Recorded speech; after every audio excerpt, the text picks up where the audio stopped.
자, 이번 문제는 19년 3월 학력평가 문제인데요. 그러니까 이제 3학년 올라가서 처음 보는 학력평가 문제여서 화학반응식 문제가 얼마나 어렵게 출제될까 이게 걱정하면서 이제 아마 봤을 겁니다. 그래서 이제 맨 마지막 페이지를 폈을 때 17번 문제로 출제됐었는데요. 자, 한번 보면 이렇습니다. A와 B가 반응해서 C를 생성하는 반응식이 주어져 있고요. 여기서 이제 포인트는 A, B, C의 계수값에서 A의 계수값과 그 다음에 C의 계수값이 A로 같다. 이 포인트를 보셔야 되고요. 실린더 하나에 A, B를 넣고 반응을 완결시켰을 때에 대한 자료가 다음과 같이 주어져 있습니다. 이 주어진 자료를 가지고 우리가 이제 A 분자량분의 B 분자량의 관계를 답에서 찾으면 되는 거죠. 자, 먼저 이제 가 반응을 한번 봐보겠습니다. 가를 봐보면 A, 그 다음에 B, 그리고 C 이렇게 돼 있죠. 여기서 반응 전에 몰수비 관계를 보니까 A 대 B가 1대 1입니다. 그러니까 초기의 상태에 여기를 1몰이 있었다면 여기 1몰이 있었다. 그러니까 비율의 관계가 이렇다는 거죠. 자, 그리고 반응이 끝난 다음에 보니까 B 대 C, 그러니까 A가 한계 반응물이다 라는 것을 여기서 이렇게 표현을 하는 거죠. 이게 표현 방식입니다.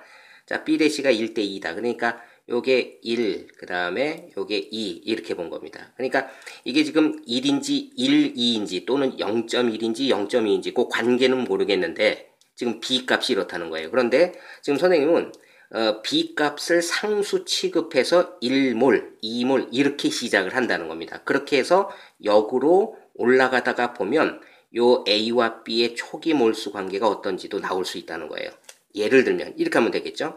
지금 2몰이 최후의 C의 몰수라고 한다면 2몰은 반응 과정 중에 생겼다는 거죠. 그러니까 요 숫자와 요 숫자는 똑같아야겠죠. 자, 만약에 2몰이 관여됐다면, 생성됐다면 지금 반응 과정에서 A 대 A니까 요 A는 2몰이 반응 과정에서 없어졌고, 그렇죠?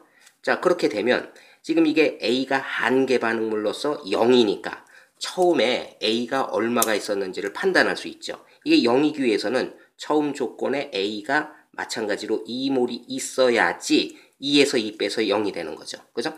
그런데 초기 조건에 1대 1의 몰수비니까 지금 2라고 놓고 쭉 와서 보니까 얘가 2면 B도 초기에 2몰이 있어야 된다. 이렇게 판단할 수 있죠. 그렇죠? 자, 그렇게 되면 2몰일 때 나중에 1몰이 남기 위해서는 반응 과정에서 1몰이 없어져야 되는 거죠. 그렇죠? 자, 그렇게 되면 최후에 반응 후 몰수비가 B 대 C가 1대 2의 B인데 그거를 1몰, 2몰로 놓고 문제를 정리하다가 보니까 초기의 조건에 몰수비가 1대 1이라고 했는데 실제로는 2몰, 2몰이 있었구나. 이렇게 같이 정리가 될 수 있다는 거죠. 그렇죠? 요 내용을 가지고 그 다음에 이제 우리는 나 실험으로 가는 겁니다. 자, 나에서는 활용하는 게 뭐예요? 지금 가에서는 결국은 반응비가 2대 1대 2라고 하는 사실을 알게 된 거죠. 그러므로 여기 이제 미지수 값을 상수 처리로 바꿔주면 됩니다. 자, EA, 그 다음에 B, 그 다음에 EC 이렇게 되겠죠. 자, 그 다음에 이제 나의 조건을 봅니다. 질량비로 주어졌군요. 질량비가 A 대 B가 1대 1입니다. 이게 몇 g씩인지 알 수 없다는 거죠. 자, 그런데 반응 후에 질량비도 주어졌습니다. 질량비가 A가 없다는 걸 또 표현하고 있죠. A가 한계 반응물이고 B 대 C가 3대 11 이렇게 돼 있습니다. 그런데 이것도 마찬가지로 3대 11인데 이걸 만약에 3g, 11g 이렇게 상수로 바꿔버리면 그러면 요 관계도 거기에 귀속돼서 정리가 될 수 있다. 자, 어떻게 됩니까? 자, 이게 B가 아니라 11g이 생겼다. 그러면 반응 과정에서 11이 생겼다는 얘기죠. 그렇죠? 자, 요 내용을 알 수 있고 그 다음에 반응 후에 3, 11 하면 14g이죠. 14g인데 그러면 질량 보존으로 요 A의 질량과 B의 질량을 더하면 그것도 14여야 하는 거죠. 그런데 그 질량 B가 1대 1이니까 그러니까 14를 둘로 나누면 그럼 1대 1이 되겠죠. 그러니까 요게 7이고 요게 7이 됩니다. 그러면 1대 1의 관계가 되고 더해서 14가 되는 거죠. 자, 그러면 7에서 0이 됐으니까 7g만큼 빠졌을 거고 7에서 3이 남았다는 얘기는 4만큼이 빠졌다는 얘기죠. 그렇죠? 그리고 C가 11이 생겼다. 7 플러스 4는 11이라고 하는 질량 관계도 보존이 되는 거죠. 그러면 이제 정리가 다 끝난 겁니다. 자, 그리고 이제 중요한 게 뭡니까? 질량 관계 옆에다가 이 몰수 관계를 계수 B로부터 요 옆에 적어주는 거. 이게 이제 최종적인 단계죠. 그러니까 이 질량 관계 7대 4대 11의 관계는 몰수로 표현하자면 2 대 1 대 2다. 요렇게 판단할 수 있는 거죠. 그렇죠? 자, 그러면 이제 최종적으로 A 분자량분의 B 분자량.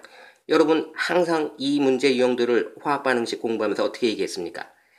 같은 몰수의 질량비를 우리가 분자량비 이렇게 표현했죠. 그러므로 지금 2하고 여기는 1이니까 요거를 2로 바꿔주면 되겠네요. 그죠? 그럼 2로 바꾸면 이게 8이 되는 거죠. 그렇게 되면 몰수를 똑같이 맞췄을 때 질량비 7대 8 요게 분자량 B가 되는 겁니다. 그렇죠? 그러므로 A는 7이 될 것이고요. 그 다음에 B는 8이 될 테니까 7분의 8 이게 답이 된다는 거죠. 그래서 답을 체크해 보면 4번 7분의 8 이렇게 판단할 수 있습니다. 그러니까 지금 문제에 주어진 조건에서는 B값들이 주어졌는데 그 B값들을 상수 처리를 하면서 그러면서 여러 가지를 같이 정리해 나갈 수 있었다. 그 방법으로 우리는 문제를 쉽게 풀어낼 수 있었다는 거죠. 그렇죠? 자, 혹시 어려우셨다면 과정 다시 한번 확인해 보시기 바랍니다. 자, 수고 많았습니다.